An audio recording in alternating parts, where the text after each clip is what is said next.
तक मैंने आपको कैश फ्लो का पूरा फॉर्मेट बताया था कि कैसे बनता है, हमें क्या क्या एंट्री लिखनी होती है, कैसे लिखना होता है, क्या प्लस माइनस करना होता है, वो बताया था। अब मैं आपको बताऊंगी कि इसका वर्किंग नोट जो मैंने आपको बताया था, मैं अपने नेक्स्ट वीडियो में बताऊंगी।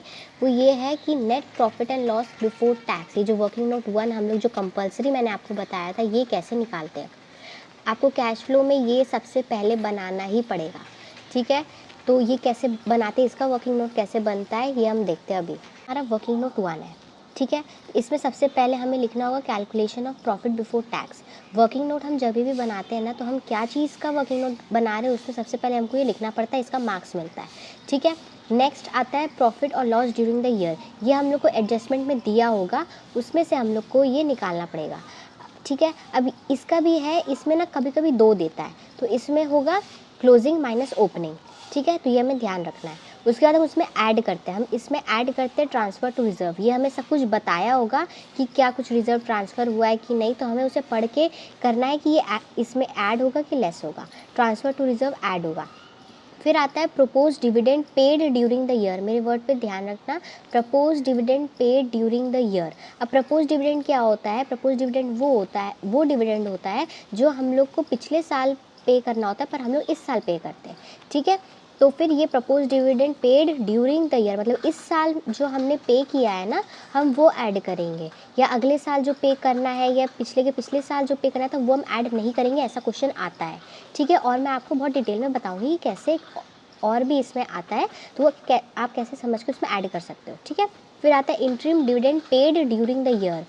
I said paid during the year, ठीक है। फिर प्रोविजन फॉर टैक्स, इन सबको ये सब ऐड होगा। फिर लेस होगा टैक्स रिफंड। ये ज़्यादा आता नहीं है क्योंकि पहले आता था, बट फॉर डिफ़ॉल्ट हम इसमें लिख के चलते कि कभी अगर बाई चांस आ जाए तो टैक्स रिफंड लेस होगा। इन सबको प्लस करके इससे लेस करेंगे तो जो आएगा वो हमारा आएगा नेट प्रॉफिट बिफोर टैक्स। उसको हम, ये जो अमाउंट होगा उसको हम वहाँ पे लिख देंगे। अब हम और डिटेल में देखें कि नेट प्रॉफिट बिफोर टैक्स कैसे निकलता है एक्चुअली में, तो हम बुक का ये सॉल्यूशन देख सकते हैं। सबसे पहले आया surplus, that is balance in statement of profit and loss opening, and surplus that is balance in statement of profit and loss closing. तो मैंने आपको क्या बताया था, क्लोजिंग माइनस ओपनिंग, तो ये होगा 6,72,000 माइनस 2 लाख, तो आ जाएगा 472, ठीक है। फिर आया इसमें transfer to debenture redemption reserve. Reserve है ना, मैंने आपको बताया था ट्रांसफ़र टू रिजर्व। अब वो कोई सा भी रिजर्व, वो कोई मायने नहीं रखता है, तो ये भी इसमें ऐड हो जाएगा,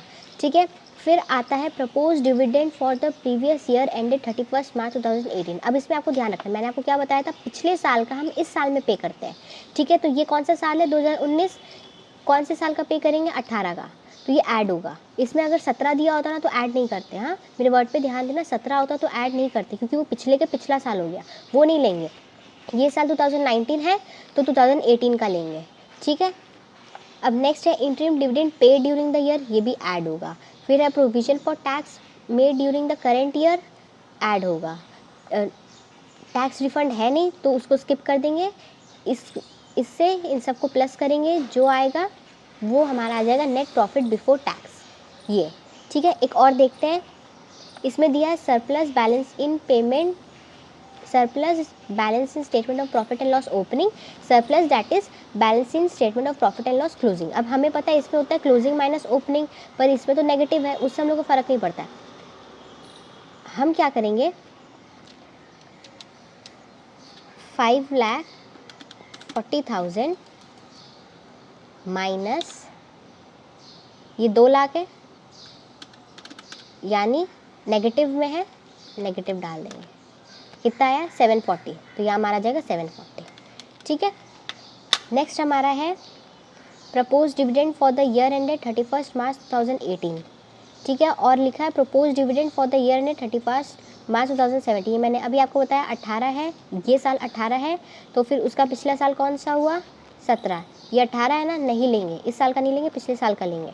ये 18 ना, आपको इसका पिछला साल देखना है, इसका पिछला साल का ही ऐड होगा, ना ही इसके आगे वाला, ना ही ये वाला, ना ही इससे पिछले के पिछले वाला, जस्ट इसके पिछले वाला। ये 2018 तो 2017 का ऐड होगा, ठीक है। और ये ऐड नहीं होगा, इसको गलती से भी ऐड लेस मत कर देना, ठीक है। फिर आता है transfer to workman compensation reserve, reserve है तो ऐड होगा। फिर है provision for tax made during the current year, add होगा। टैक्स रिफंड नहीं है, स्किप कर दो, इसको इन सब से ऐड करो, इतना आएगा, ये आ जाएगा हमारा नेट प्रॉफिट बिफोर टैक्स। बस ये इतना सही है, हमें ध्यान रखना है। और इसमें ज़्यादातर लोगों को कन्फ्यूजन ये प्रपोज डिविडेंड वाला ही होता है, जो कि मैंने आपको बहुत ईजी से समझा दिया।